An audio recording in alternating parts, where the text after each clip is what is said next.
ನಮಸ್ತೆ ಸ್ನೇಹಿತರೆ, welcome to Think Easy official channel. ಇವತ್ತು ನಾನು ಮಾಡ್ತಿರೋ ಸ್ನ್ಯಾಕ್ಸ್ ಯಾವುದು ಅಂತ ಅಂದರೆ ಮಸಾಲೆ ಪುರಿ. ಈಗ ರೈನಿ ಸೀಸನ್ ಬೇರೆ ಸ್ಟಾರ್ಟ್ ಆಗಿದೆ, ಸೊ ಚಳಿ ಇರುತ್ತೆ. ಆಚೆ ಹೋಗಿ ನಾವು ಮಸಾಲೆ ಪುರಿ ತಿನ್ನೋಣ ಅಂತ ಅಂದರೆ ಮಳೆ ಬೇರೆ ಇರುತ್ತೆ. ಸೊ ಹೆಲ್ತಿಯಾಗಿ ಮನೇಲೇ ಮಾಡಿಕೊಂಡು ಕಡಿಮೆ ಸಮಯದಲ್ಲಿ ತಿನ್ಬೋದಾಗಿರೋಂಥ ರೆಸಿಪಿ ಮಸಾಲೆ ಪುರಿ. ಬನ್ನಿ ಹೇಗೆ ಮಾಡೋದು ನೋಡೋಣ. ಮಸಾಲೆ ಪುರಿ ಮಾಡಲಿಕ್ಕೆ ನಾನಿಲ್ಲಿ ಬಟಾಣಿ ಮತ್ತು ಆಲೂಗೆಡ್ಡೆನ ಬಾಯ್ಲ್ ಮಾಡೋಕ್ಕೆ ಇಟ್ಟಿದ್ದೀನಿ. ಇದನ್ನು ವಿಷಲ್ ಹೊಡಿಸ್ಕೊಳ್ಳೋಣ. ಹಸಿ ಬಟಾಣಿ ಇದ್ದರೂ ಪರವಾಗಿಲ್ಲ, ಅಥವಾ ಒಣಗಿದ ಬಟಾಣಿ ಒಂದು 6 to 7 hours ನೆನೆಸಿಟ್ಬಿಟ್ಟು ನಾವು ವಿಷಲ್ ಹೊಡಿಸ್ಕೊಳ್ಬೋದು. 2 to 3 ವಿಷಲ್ ಹೊಡಿಸ್ಕೊಳ್ಳೋಣ. ನಾನು ಕುಕ್ಕರಲ್ಲಿ ಇಟ್ಟಿದ್ದೀನಿ. ಈಗ ಕ್ಲೋಸ್ ಮಾಡ್ತೀನಿ ಲಿಡ್ಡನ್ನು. 2 to 3 ವಿಷಲ್ನ ಹೊಡಿಸ್ಕೊಳ್ಳೋಣ. ಸ್ವಲ್ಪ ಉಪ್ಪು ಮತ್ತು ಸ್ವಲ್ಪ ಅರಿಶಿನ ಹಾಕಿ ನಾವು ವಿಷಲ್ ಹೊಡ್ಸೋಕ್ಕೆ ಇಡಬೇಕು. ಇಲ್ಲಿ ಮಸಾಲೆ ನಾನು ಫ್ರೈ ಮಾಡ್ಕೊಳ್ಳೋದಕ್ಕೆ ಏನೇನು ಹಚ್ಕೊಂಡಿದ್ದೀನಿ ಅಂತಂದರೆ ಶುಂಠಿ, ಬೆಳ್ಳುಳ್ಳಿ, ಸ್ವಲ್ಪ ಪುದೀನ, ಸ್ವಲ್ಪ ಕೊರಿಯಾಂಡರ್ ಲೀವ್ಸು, ಕೊತ್ತಂಬರಿ ಸೊಪ್ಪು, ಫೀನಲ್ ಸೀಡ್ಸು, ಸೋಂಪು, ಆಮೇಲೆ ಸ್ವಲ್ಪ 3 ಲವಂಗ, ಸ್ವಲ್ಪ ಚಕ್ಕೆ, ಮೆಣಸು, ಜೀರಿಗೆ, ಟೊಮಾಟೊ ಮತ್ತು ಈರುಳ್ಳಿನ ಫ್ರೈ ಮಾಡೋಕ್ಕೆ ಹೆಚ್ಚಿಟ್ಕೊಂಡಿದ್ದೀನಿ. ಇವಾಗ ಬಾಣಲಿಲಿ ಫ್ರೈ ಮಾಡ್ಕೊಳ್ಳೋಣ.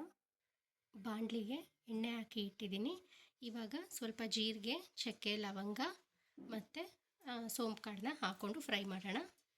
ಹಾಕ್ಕೊಂಡಿದ್ದೀನಿ ಜೀರಿಗೆ, ಚಕ್ಕೆ, ಲವಂಗ, ಮೆಣಸು ಮತ್ತು ಸೋಂಪು ಕಾಳನ್ನ ಹಾಕ್ಕೊಂಡಿದ್ದೀನಿ. ಇದು ಸ್ವಲ್ಪ ಫ್ರೈ ಆಗ್ತಾ ಇದ್ದಂಗೆ ನಾನು ಶುಂಠಿ ಮತ್ತು ಬೆಳ್ಳುಳ್ಳಿನ ಹಾಕ್ಕೊಳ್ತೀನಿ. ಶುಂಠಿ ಮತ್ತು ಬೆಳ್ಳುಳ್ಳಿನ ಹಾಕ್ಕೊಂಡೆ ಫ್ರೈ ಮಾಡ್ತಾಯಿದ್ದೀನಿ. ಇದು ಸ್ವಲ್ಪ ಫ್ರೈ ಆಗಿದೆ. ಈಗ ನಾನು ಈರುಳ್ಳಿ ಹಾಕ್ಕೊಳ್ತೀನಿ. ಈರುಳ್ಳಿ ಫ್ರೈ ಆಗ್ತಾ ಇದ್ದಂಗೆ ಸ್ವಲ್ಪ ಟೊಮೊಟೊನ ಹೆಚ್ಚಿಟ್ಕೊಂಡಿರೋದನ್ನು ಹಾಕ್ಕೊಳ್ಳೋಣ. ಟೊಮೊಟೊನ ಹಾಕಿ ಫ್ರೈ ಮಾಡ್ತಾಯಿದ್ದೀನಿ. ಟೊಮೊಟೊ ಎಲ್ಲ ಸ್ಮ್ಯಾಶ್ ಆಗ್ತಾಯಿದೆ ಅಂದಾಗಲೇ ನಾವು ಕೊತ್ತಂಬರಿ ಮತ್ತು ಪುದೀನನ ಇಟ್ಕೊಂಡಿದ್ವಲ್ಲ ಅದು ಕೂಡ ಹಾಕೋಣ. ಈ ಕೊತ್ತಂಬರಿ ಪುದೀನನ ಬೇಕಾದರೆ ನಾವು ಫ್ರೈ ಆದರೂ ಮಾಡ್ಬೋದು, ಇಲ್ಲ ಅಂತಂದರೆ ಡೈರೆಕ್ಟ್ ಮಿಕ್ಸಿ ಜಾರ್ಗಾದರೂ ಹಾಕ್ಕೊಳ್ಬೋದು. ನಾನಿಲ್ಲಿ ಸ್ವಲ್ಪ ಫ್ರೈ ಮಾಡ್ತೀನಿ. ಇದಕ್ಕೆ ಸ್ವಲ್ಪ ಚಿಲ್ಲಿ ಪೌಡರು ಮತ್ತು ಗರಂ ಮಸಾಲ ಪೌಡರ್ ಹಾಕಿ ಲೈಟಾಗಿ ಫ್ರೈ ಮಾಡಿ, ಆಲ್ರೆಡಿ ಸ್ವಲ್ಪ ಉಪ್ಪು ಹಾಕ್ಕೊಂಡು ಸಾಲ್ಟ್ ಮಾಡಿದ್ದೆ ಆನಿಯನ್ನ. ಇವಾಗ ಇದನ್ನು ಕೂಲ್ ಮಾಡೋಕ್ಕಿಟ್ಟು ಪೇಸ್ಟ್ ಮಾಡ್ಕೊಳ್ಳೋಣ. ಇಲ್ಲಿ ಬಾಯ್ಲ್ ಆಗಿರೋ ಗ್ರೀನ್ ಪೀಸ್ ಮತ್ತು ಪೊಟ್ಯಾಟೊ ಬಾಯ್ಲ್ ಆಗಿದೆ. ಸೊ ಇವಾಗ ಬೇರೆ ಪಾತ್ರೆಗೆ ಟ್ರಾನ್ಸ್ಫರ್ ಮಾಡ್ಕೊಳ್ಳೋಣ.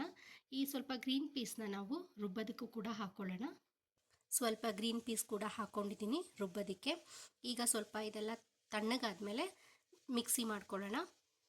ಮಿಕ್ಸಿ ಜಾರ್ಗೆ ಹಾಕ್ಕೊಂಡಿದ್ದೀನಿ. ಇವಾಗ ಗ್ರೈಂಡ್ ಮಾಡ್ಕೊಳ್ಳೋಣ ಮಸಾಲೆನ. ಇದನ್ನು ಪೊಟ್ಯಾಟೊನ ನಾವೀಗ ಸ್ಮ್ಯಾಶ್ ಮಾಡ್ಕೊಳ್ಳೋಣ. ಈ ಕಡೆ ಮಸಾಲೆ ಕೂಡ ಗ್ರೈಂಡ್ ಮಾಡಿ ಇಟ್ಕೊಂಡಿದ್ದೀನಿ.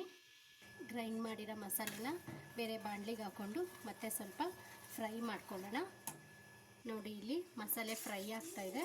ಸೊ ಈ ಮಸಾಲೆ ಫ್ರೈ ಆಗ್ತಾ ಇರೋದಕ್ಕೆ ಇಲ್ಲಿ ಸ್ಮ್ಯಾಶ್ ಮಾಡಿ ಇಟ್ಕೊಂಡಿರೋ ಬಟಾಣಿ ಮತ್ತು ಆಲೂಗೆಡ್ಡೆಗೆ ಹಾಕೋಣ. ಮಸಾಲೆನ ಸ್ವಲ್ಪ ಬಾಯ್ಲ್ ಮಾಡೋಕ್ಕೆ ಇಟ್ಟಿದ್ದೀನಿ. ಈ ಕಡೆ ಎಣ್ಣೆ ಇಟ್ಟಿದ್ದೀನಿ ಪೂರಿನ ನಾವು ಫ್ರೈ ಮಾಡ್ಕೊಳ್ಳೋದಕ್ಕೆ. ಆಮೇಲೆ ಕಡಲೆ ಬೀಜನೂ ಕೂಡ ಫ್ರೈ ಮಾಡ್ಕೊಳ್ಳೋದಕ್ಕೆ ಇಟ್ಟಿದ್ದೀನಿ. ಅದೇ ಮೇಲ್ಗಡೆ ಉದುರಿಸ್ತಾರಲ್ಲ ಕಡಲೆ ಬೀಜ, ಅದಕ್ಕೆ ಈ ಪೂರಿ ಪ್ಯಾಕೆಟ್ನ ನಾನು ತೊಗೊಂಡಿದ್ದೀನಿ. ಇದು ಎಣ್ಣೆಲಿ ಹಾಕ್ಕೊಂಡು ನಾವು ಫ್ರೈ ಮಾಡ್ಬೋದು. ಎಣ್ಣೆಲಿ ಕಡಲೆ ಬೀಜ ಹಾಕಿದ್ದೀನಿ, ಫ್ರೈ ಮಾಡ್ಕೋತಾ ಇದ್ದೀನಿ. ಇಲ್ಲಿ ಪೂರಿ ಫ್ರೈನ ಇಟ್ಕೊಂಡಿದ್ದೀನಿ. ಈಗ ಎಣ್ಣೆಗೆ ಹಾಕಿ ಪೂರಿನ ಫ್ರೈ ಮಾಡ್ಕೊಳ್ಳೋಣ. ಈ ಕಡೆ ಕಡಲೆ ಬೀಜ ಕೂಡ ನಾನು ಫ್ರೈ ಮಾಡಿ ಇಟ್ಕೊಂಡಿದ್ದೀನಿ. ಪೂರಿನ ನೋಡಿ ಫ್ರೈ ಮಾಡಿ ರೆಡಿ ಮಾಡಿ ಇಟ್ಕೊಂಡಿದ್ದೀನಿ. ಇಲ್ಲಿ ಮಸಾಲೆ ಕೂಡ ಬಾಯ್ಲ್ ಆಗ್ತಾಯಿದೆ, ಕುದೀತಾ ಇದೆ.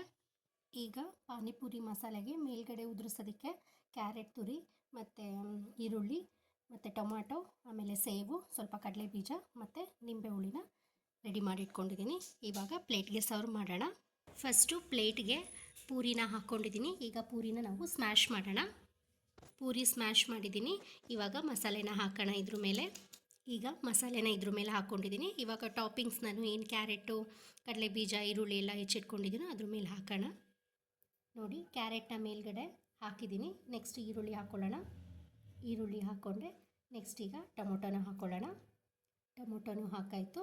ಇವಾಗ ಸ್ವಲ್ಪ ಸೇವು ಹಾಕ್ಕೊಳ್ಳೋಣ. ಆಮೇಲೆ ಕಡಲೆ ಬೀಜನೂ ಹಾಕ್ಕೊಳ್ಳೋಣ. ಫೈನಲಿ ಸೇವೆಲ್ಲ ಹಾಕ್ಕೊಂಡೆ, ಕಡಲೆ ಬೀಜನೂ ಹಾಕ್ಕೊಂಡೆ, ಆಮೇಲೆ ಸ್ವಲ್ಪ ಲೈಟಾಗಿ ನಿಂಬೆಹಣ್ಣು ಕೂಡ ಹಾಕ್ಕೊಂಡೆ. ಈಗ ಫೈನಲಿ ನಮ್ಮದು ಮಸಾಲೆ ಪುರಿ ತಿನ್ನೋದಕ್ಕೆ ರೆಡಿಯಾಗಿದೆ.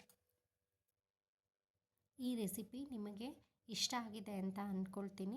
ಆಮೇಲೆ ಇದು ನಾನು ಏನು ಅಂತ ಅಂದರೆ ಹಸಿಮೆಣ್ಸಿನ್ಕಾಯಿ ಯೂಸ್ ಮಾಡಿಲ್ಲ, ಯಾಕಂತಂದರೆ ಹಸಿಮೆಣ್ಸಿನ್ಕಾಯಿ ಗ್ಯಾಸ್ಟ್ರಿಕ್ ಆಗಿರೋದ್ರಿಂದ. ಸೊ ನಾನಿಲ್ಲಿ ಹಸಿಮೆಣ್ಸಿನ್ಕಾಯಿ ಯೂಸ್ ಮಾಡಿಲ್ಲ, ಪೆಪ್ಪರ್ನ ಯೂಸ್ ಮಾಡಿದ್ದೀನಿ. ಆಮೇಲೆ ಹುಣಸೆ ಹಣ್ಣನ್ನು ಕೂಡ ಯೂಸ್ ಮಾಡಿಲ್ಲ, ಲೆಮನ್ನ ಯೂಸ್ ಮಾಡಿದ್ದೀನಿ. So lemon it's a very good for health, ಅದಕ್ಕೋಸ್ಕರ. ಸೊ ಹುಣ್ಸೆಹಣ್ಣು ಯೂಸ್ ಮಾಡ್ಕೊಂಡು ಬೇಕಾದರೂ ನಾವು ಮಾಡ್ಬೋದು. ಆಮೇಲೆ ಲೆಮನ್ ಬೇಕಾದರೂ ಯೂಸ್ ಮಾಡ್ಬೋದು. ಸೊ ನಾನಿಲ್ಲಿ ಲೆಮನ್ ಯೂಸ್ ಮಾಡಿದ್ದೀನಿ. ಪಾನಿ ಕೂಡ ಬೇಕಾದ್ರೆ ರೆಡಿ ಮಾಡ್ಕೊಳ್ಬಹುದು ನೀವು, ಅದು ಇನ್ನೊಂದು ವಿಡಿಯೋದಲ್ಲಿ ನಾನು ತೋರಿಸ್ತೀನಿ. ಬಟ್ ಈ ಮಸಾಲೆ ಪೂರಿ ಈ ಥರ ಮಾಡಿದ್ರೆ ತುಂಬ ಟೇಸ್ಟಿಯಾಗಿರುತ್ತೆ. ನೀವು ಕೂಡ ಟ್ರೈ ಮಾಡಿ, ಹೇಗಿದೆ ಅಂತ ನನಗೆ ಕಮೆಂಟ್ ಮಾಡೋದು ಮರಿಬೇಡಿ. ಮತ್ತು ನಮ್ಮ ಚಾನಲನ್ನು ಸಬ್ಸ್ಕ್ರೈಬ್ ಮಾಡಿ, ಲೈಕ್ ಮಾಡಿ, ಮತ್ತು ಈ ರೆಸಿಪಿನ ಬೇರೆಯವ್ರಿಗೂ ಕೂಡ ಶೇರ್ ಮಾಡಿ. ಓಕೆನಾ? ಮತ್ತು ಕಮೆಂಟ್ ಮಾಡೋದಂತೂ ಮರಿಬೇಡಿ. Thank you.